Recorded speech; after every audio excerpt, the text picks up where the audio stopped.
आम्हाला का नरकात पाठवू? कशाला आणि तुम्ही शिक्षणाच्या नावाखाली मायबापाला फसवलं तुम्ही. बाहेर शिकायला गेले आणि तिकडेच आईश केली. तुम्हाला तर नरकातच जाणं. जशी तुमची इच्छा. तुला कुठे जाणार रे? मामा मित्र जिथं जाईन तिथं. तुला स्वर्गात नाही जायचं का? माया मित्र सोडून मग मन नाही लागत दुसरीकडे. बर जाय मग नरकात. हो हिशोबवाले काका, एक सांगणं होतं तुम्हाला. बोंबल. पृथ्वीवर ना लय भेदभाव होतो.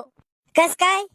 माया भावाच्या लग्नात त्याच्या साल्याला त्याचे बुट चोरले तर साल्याला पैसे भेटले, आणि मी नवरीची पोत चोरली तर मला जलात टाकलं. असं कहून? त्यानंतर तुला जलात टाकलं होतं, मी तुला गरम तेलात टाकतो, थांब. बाबा चाला हो, सगळ्यात आधी तुम्हाला गरम तेलात तळायचं आहे. मी का पापड आहे का त्याला तळाला? तुमच्या पापाची सजा तुम्हाला देणं पडेल ना. अहो म्हाताऱ्या माणसावर जशी दया करा. दया घ्या काही नाही, चला व्हा कडईत. मेलो रे वाचवा रे. मी आज